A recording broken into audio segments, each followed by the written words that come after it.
El Baúl de Pesqueira. Un espacio que enriquece diversos acontecimientos históricos a través de la sonoridad de la radio. Esta es una producción del Departamento de Historia y Antropología en coordinación con Radio Universidad.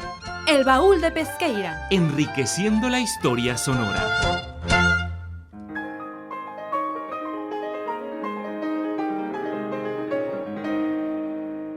Buenas tardes, radioescuchas. Sean bienvenidos una vez más a su programa El Baúl de Pesqueira, enriqueciendo la historia sonora. Agradecemos a Radio Universidad por el espacio. Este programa es una producción del Departamento de Historia y Antropología. Esta es una emisión de Radio Universidad 107.5 FM. También los invitamos a visitar nuestras redes sociales. Búsquenos como El Baúl de Pesqueira en Instagram, Facebook, YouTube, TikTok, Spotify y Apple Podcasts. Los saluda su compañero y amigo, el maestro Víctor Cervantes. El día de hoy hablaremos sobre la historia y moda, por lo cual tenemos como invitada a nuestra compañera, la licenciada Ana Lourdes García Vega. Para comenzar, tenemos la primera cápsula a cargo de Daniela Torres, titulada La preservación de la historia a través de la ropa. Buenas tardes, soy Daniela Torres Cibrián y el día de hoy les traigo la cápsula La preservación de la historia a través de la ropa. El pasado 22 de mayo de este año tuvo lugar en Estados Unidos el ya conocido evento Met Gala, un evento de recaudación de fondos para el Museo Metropolitano de Arte donde asisten múltiples celebridades con vistosas prendas de diseñador según la temática asignada. Como siempre, el evento causó gran revuelo entre la opinión pública, pero el hecho más destacado recayó sobre Kim Kardashian y la prenda que utilizó. El vestido original que Marilyn Monroe usó en 1962 para cantarle feliz cumpleaños al presidente John F. Kennedy. ¿Qué reflexiones sobre la historia podemos formular a partir de este hecho? El primer punto a relucir, y el que parece más simple, es el de la relación entre la ropa e identidad. Desde épocas antiguas, donde solo las clases más privilegiadas y el gobernante podían permitirse ciertos tintes para sus ropajes, pasando por distintas leyes que prohibían al pueblo vestir ciertas indumentarias para hacer más profunda la diferencia social, hasta la actualidad donde la vestimenta es parte fundamental para distinguir múltiples cosas de un individuo, tales como edad, género, educación, empleo, clase socioeconómica, gustos, subcultura, etc. La ropa funge como un lienzo donde el ser humano expresa ante los demás qué aspectos de su identidad quiere que sean reconocidos. Kim Kardashian da un buen ejemplo de esto al explicar cómo surgió su controvertida idea. ¿Qué es lo más estadounidense que uno puede pensar? Es Marilyn Monroe. Más allá de un método de expresión, también es importante tener en cuenta todo lo que nos dice su fabricación, ya que en dicho proceso quedan grabadas técnicas para el manejo de textiles, costumbres y avances tecnológicos. Nos habla de qué elementos estaban disponibles por región y qué necesidades buscaban cubrir, ya sea por el simple objetivo de cubrirse contra el clima, detener el impacto de una bala o llegar a lugares recónditos. Son parte esencial del desarrollo humano. Incluso la indumentaria misma puede servir como fuente histórica. Tomando por ejemplo a Ramón Valldiosera, de quien hablaremos en la siguiente cápsula. Este célebre diseñador de modas viajó por toda la República retratando en sus dibujos los trajes usados por miembros de diversos grupos indígenas. Algunos de estos grupos ya no cuentan con población viva en la actualidad, por lo que los dibujos de Ramón son utilizados como una fuente de estudio. Al ser el estudio de la moda una rama tan multifacética, resulta entonces relevante su estudio. Como se vio en el caso mencionado al inicio, hay mucha gente que le resta importancia, ya que es un simple vestido, sin tomar en cuenta toda la riqueza historiográfica que hay detrás de ella.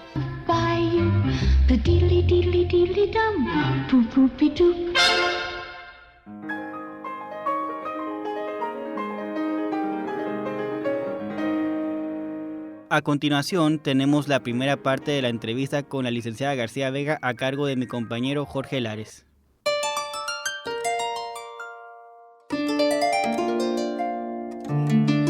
Ana Lourdes García Vega es egresada de la maestría en Historia del UNAM, donde realiza la tesis La cultura de las apariencias de las mujeres burguesas en la Ciudad de México, 1885-1912. Ha presentado investigaciones y publicaciones sobre temas culturales y de género. Se graduó de la licenciatura en Historia en la Universidad de Sonora con su tesis titulada Vestidas de polvo y espuma, un acercamiento a la historia de la moda femenina en Sonora, 1895-1910. También cabe aclarar que ella, en el periodo de 2014 a 2018, participó en este programa. Hola Ana, bienvenida de nueva cuenta a tu casa. Hola, muchas gracias. De nada. Mucho gusto estar de nuevo en el baúl. Para empezar, te queríamos preguntar, ¿cómo fue que se desarrolló tu interés por el estudio de temas de la moda y esas cuestiones? Bueno, el gusto por la moda, por la ropa, el arreglo personal y eso, pues es algo que siempre he tenido, ¿no? Desde chiquita. Y en parte es porque mi mamá es costurera, entonces pues crecí como viendo ese proceso. Y también un poco dentro de ese mismo proceso está el de ver en revistas, en películas o donde se puede encontrar en tiendas lo que está de moda, lo que me puede gustar para que mi mamá después me lo copiara, ¿no? Y me lo hiciera a mí. Más o menos de ahí empecé con el gusto por la moda como algo pues trivial de la vida diaria. Pero en cuanto a la historia de la moda en sí, pues igual, ¿no? Estando en esto de crear piezas y crear en la moda, te topas con ciertas cositas, como no sé, el vestido icónico que salió en la película tal, y luego me iba metiendo más de por qué es tan icónico, dónde está el significado, pues cómo hay otros valores como más allá de la prenda que le dan la importancia, el significado. Y así fue como me topé con la historia de la moda. Ya estando en la licenciatura, parecía que no era tanto un tema posible de investigar, porque creo que la mayoría de las cosas que leemos, si nos llegara a interesar la historia de la moda en internet, las cosas que están al alcance, casi siempre son de historiadores estadounidenses o europeos que pues tienen una visión como bastante enfocada a el material y las formas, que esto tiene que ver con que ellos tienen muchas colecciones y curaduría y conservación de la ropa. Entonces pareciera que la historia de la moda solamente se puede hacer cuando se tiene eso, ¿no? De como la colección, el museo, tal. Pero no, en realidad se puede hacer de muchísimas formas y con muchísimas fuentes. Entonces, pues sí, cuando estaba en la licenciatura, como pareciera que no es algo a lo que se le da mucha relevancia en Latinoamérica, que claro que en realidad sí se le da, pero en ciertos círculos que tal vez no tienen tanta difusión, pero que sí que hoy en día es muchísimo más. Pues pensé que no era una posibilidad. Entonces, un día fui al Museo de Álamos y ahí ya había ido varias veces, entonces ahí fue cuando, queriendo, ¿no? Con esta idea de tal vez hacer algo sobre moda, me encontré con que ahí había hasta prendas, había ilustraciones, fotografías, incluso hasta fragmentitos de memorias de personas que describían la vestimenta. Y dije, no, pues sí que se puede hacer, ¿no?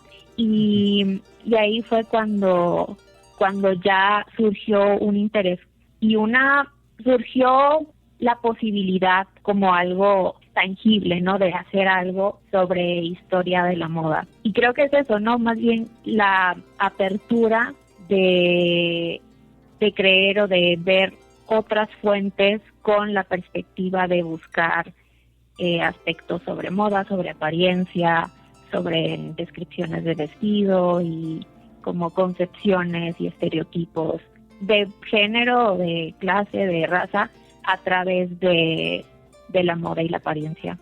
Y entre tanto tiempo y espacio, ¿qué época es tu favorita y por qué? Pues todas las épocas tienen cosas muy, muy interesantes. De mis favoritas son, por ejemplo, la colonia, porque cruzan muchas cuestiones de raza y estamentos que se ven muy claramente en la moda. Se ven, por ejemplo, en los cuadros de castas, que pues ahí se ve claramente, ¿no? Una sociedad completamente dividida en estamentos y cómo puedes identificarlos por cómo se visten y por su apariencia, ¿no? Ya de así en la inmediatez. Y sobre eso, la historiadora Marta Sandoval Villegas tiene muy buenos artículos, entonces esa es una de mis favoritas para leer, para consumir. La historia del siglo XX, por supuesto, me parece muy, muy interesante. Hay una distinción entre la moda hegemónica y la moda como tal, que hace un sociólogo colombiano que se llama Eduardo Salazar, y él dice que la moda hegemónica, esta moda que nos venden en revistas, en los medios con más difusión, que vemos en la televisión y así como los más hegemónicos, vaya, que es esta idea de moda como lujo, como clase, como algo estrictamente de mercado, pues eso, ¿no? La moda como mercancía y todo lo que eso implica, y la moda como la forma de vestir y las variaciones que va teniendo a lo largo del tiempo, en ciertos espacios, en ciertos sectores, que no siempre tienen que ver, o que de hecho pueden hasta tener que ver muy poco con cuestiones mercantiles y de lujo y todo esto, como podría ser, no sé, las vestimentas tradicionales o de ciertos grupos urbanos o cosas así. Creo que en el siglo XX es cuando la moda, por así decirlo, alternativa, o ciertas formas de vestir que no necesariamente tienen que ver con esta cuestión de clase, de aparentar un salto social, de sistemas de mercado, de mercadotecnia, empiezan a tener más protagonismo en el escenario mundial, como, no sé, por ejemplo, los hippies, que comienzan a aparecer más y se vuelven una moda, se vuelven algo de la vida diaria, que como empieza a haber más apertura hacia eso, como los movimientos en Estados Unidos, los movimientos por los derechos de los negros, que también tienen acá tienen ciertas implicaciones en la moda, como esto de rescatar patrones africanos, un diseñador que se llama Don Draper, que fue quien inventó justamente estos monogramas de diseñadores como Louis Vuitton y Gucci, que lo tienen en toda la ropa. Bueno, realmente él fue quien inventó esto, y que tiene toda una cuestión de crítica social y de lucha social.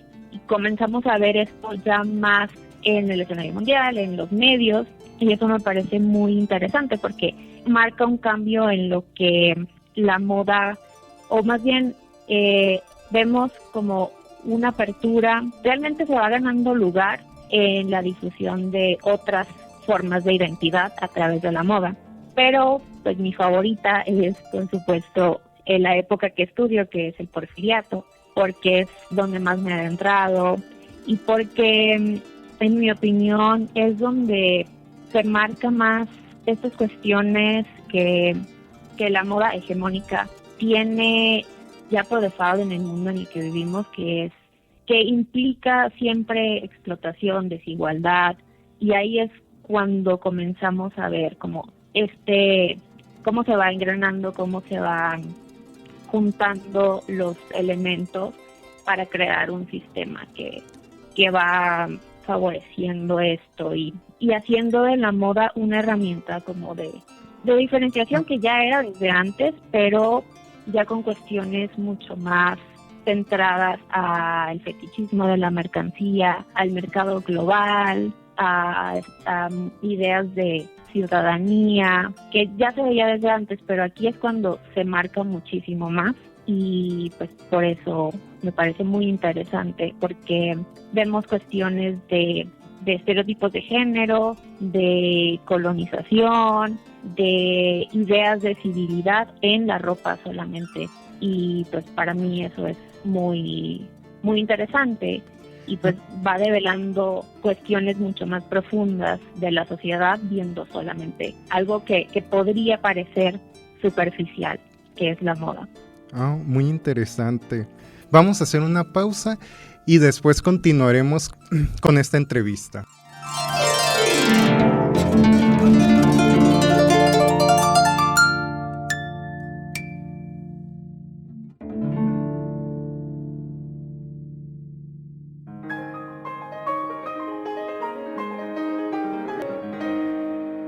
Ahora los invitamos a escuchar a nuestra compañera Ana María Bocar con su cápsula titulada Ramón Vallosera Berman. México es reconocido como un país con una gran y colorida cultura, así como historia. Sin embargo, cuando se habla de moda solemos enfocarnos únicamente en Europa. En ocasiones, recordamos al penacho de Moctezuma, pero hay mucha más historia en nuestro país. Ahora, solo queda hacernos la pregunta, ¿cuál es nuestra historia en la moda? El día de hoy les hablaré de un diseñador mexicano, Ramón Vallosera Berman. Entre otras cosas, fue un dibujante y diseñador de modas. Vallosera hizo numerosos viajes por toda o casi toda la República. En primer lugar, destacamos su atención a los grupos indígenas dentro de México. Él realizó dibujos de su ropa, sus diseños y su indumentaria. Según leemos en Artes de México, estas ilustraciones actualmente son tanto fuentes históricas como objetos de estudio. En segundo lugar, con estos viajes, él se da cuenta que varios estados de la República no contaban con un traje típico, por lo que él es el diseñador de todos estos trajes que actualmente se presumen en eventos internacionales. En caso de que se pregunten cuáles eran estos estados, aquí se los digo: Aguascalientes, Nuevo León, Tabasco y Quintana Roo. ¿Qué hacía sus diseños tan distinguidos? Su inspiración en las modas indígenas del país, ya que creía que la moda mexicana debía estar basada en la moda de los pueblos indígenas. La indumentaria, los diseños, los textiles y los colores fueron puntos de inspiración que utilizó. En 1949, Vallosera expone una pasarela en Nueva York, en la que busca representar a México a través de la moda. El estilo de modelaje era una combinación de danzas mexicanas y posturas de ballet, aunque lo más destacable fue el color de la ropa, ya que todos los diseños tenían el ahora conocido rosa mexicano. Según el relato de la entrevista Picnic de este evento, cuenta que tras la pasarela, un periodista estadounidense se acerca a Vallosera. ¿Cuál es el origen de este color? Es el color que representa nuestra cultura. Entonces, en la prensa del país del norte, se habla del Mexican Pink inglés para rosa mexicano. Desde ese punto en adelante, el color sería conocido a nivel internacional como tal. Aunque su trabajo como diseñador ya nos da mucha tela de dónde cortar, sus aportaciones no terminan ahí. En 1959 abre un museo de la moda, con artefactos arqueológicos que habían comprado, ya que en alguna época su venta era legal. Para él, este museo era importante, ya que consideraba necesario que los mexicanos conociéramos nuestra historia, incluso la de la moda. Además, realizó diversas publicaciones, la principal siendo su libro titulado 3000 años de moda mexicana. Este libro es de los primeros, si no el primero de la historia de la moda de nuestro país. Si bien la historia de México tiene mucho más que decir en cuestión a moda, hoy conocimos a un personaje clave en ella, Ramón Vallosera. Para el Baúl de Pesqueira, Ana Borchard.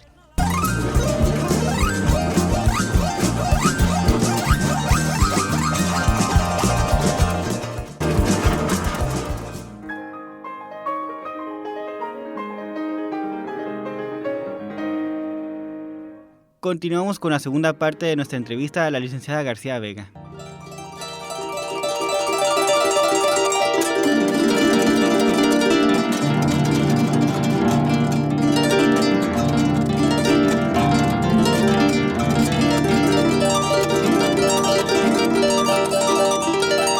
Continuamos aquí con Ana y te haría una última pregunta que es más sobre, para ti, ¿cuál es la importancia o por qué es relevante el estudio de la moda y esas cuestiones?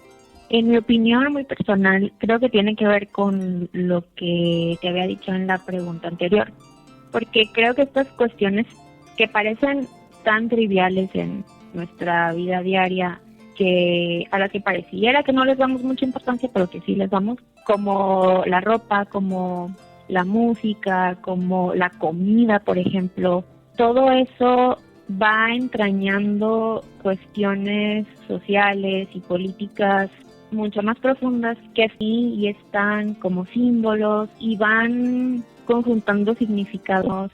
Te agradecemos mucho que hayas aceptado que te realizáramos esta entrevista y es un placer volver a encontrarnos, aunque sea así a la distancia, aquí en este espacio. Muchas gracias a ustedes por invitarme y pues claro, siempre es un placer volver al Baúl de Pesqueira.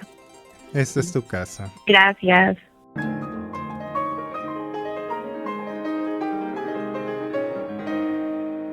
Por último, les presentamos la cartelera a cargo de Alejandra Rongel.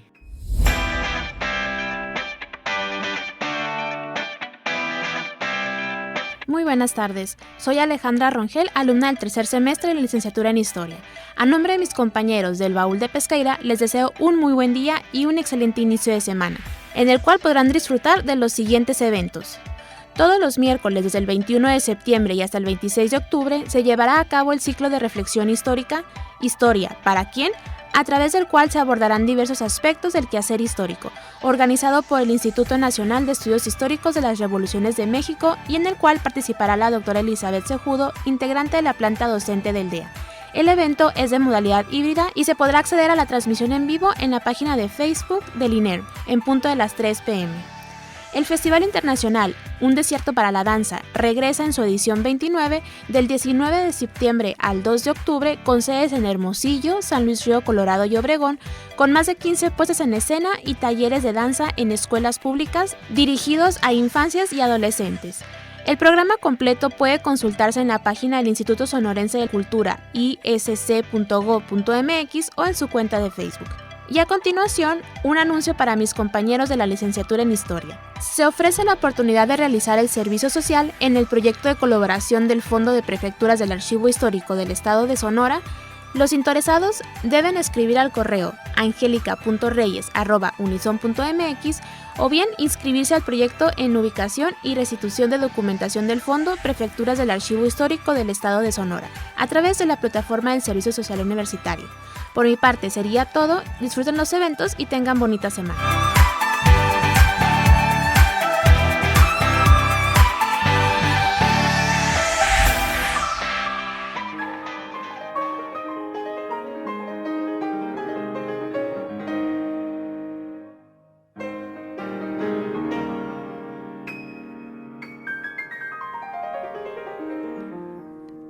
Esto ha sido todo, Radio Escuchas. Esto fue El Baúl de Pesqueira, enriqueciendo la historia sonora.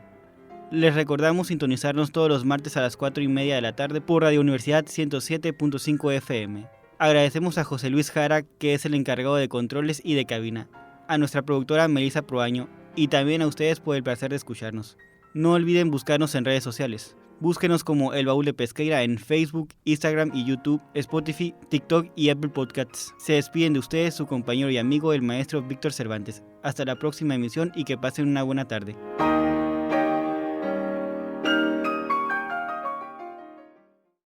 Por hoy, El Baúl de Pesqueira ha cerrado un programa más. Te invitamos a escuchar un encuentro entre el pasado y el presente de Sonora en la próxima emisión. Esta fue una producción del Departamento de Historia y Antropología en coordinación con Radio Universidad. El Baúl de Pesqueira, enriqueciendo la historia sonora.